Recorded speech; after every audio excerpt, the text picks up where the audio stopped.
नमस्कार मंडळी, जय सद्गुरू, जय शिवराय। आज मी धाबा स्टाईल पनीर मसाला बनवत आहे। त्यासाठी मी 1/2 किलो फ्रेश पनीर घेतला आहे। तो घरी आणल्यावर स्वच्छ धुवून घेतला आणि त्याचे लहान लहान तुकडे करून घेतले आहेत। एक टोमॅटो घेतला आहे आणि मोठाच टोमॅटो घेतला आहे।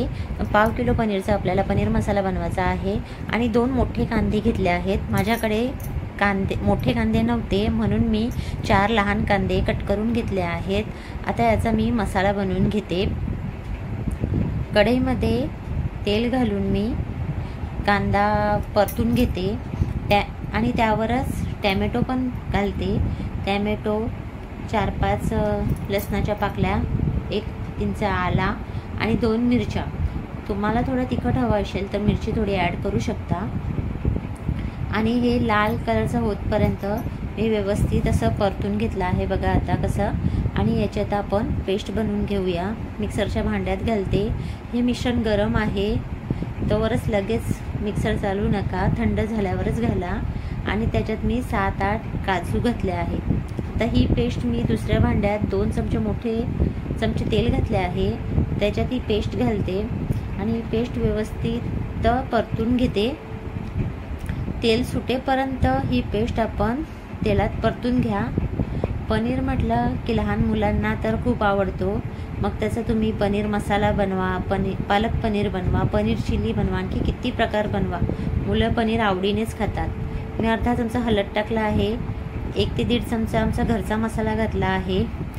मी जास्त मसाले ॲड नाही केले आहेत कारण की आमच्या घरच्या मसाल्यामध्ये अगोदरच 20 ते 25 मसाले असतात, त्याच्यामुळे आणखी कोणते मसाले ॲड करण्याची आम्हाला गरजच वाटत नाही।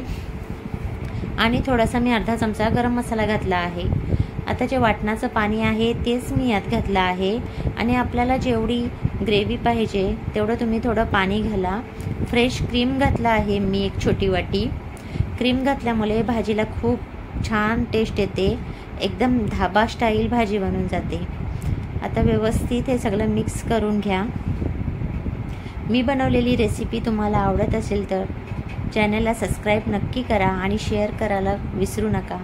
आता हे मी फ्राय केलेलं पनीर आहे। मी हे पनीर तेलामध्ये थोडं हळद मीठ टाकून फ्राय केलं होतं, तेच मी पनीर आता यात घातलं आहे। आता व्यवस्थित आपण मिक्स करून घेऊया। ही पनीरची भाजी लहान मुलांना नक्कीच आवडेल। मी बनवलेला व्हिडिओ तुम्हाला आवडला असेल तर व्हिडिओला लाईक, शेअर, सबस्क्राईब नक्की करा। आणि तुम्ही संपूर्ण व्हिडिओ पाहिल्याबद्दल तुमचे मनापासून खूप खूप धन्यवाद। आणि हो, कमेंट करून नक्की सांगा धाबा स्टाईल पनीर मसाला कशी झाली आहे। धन्यवाद।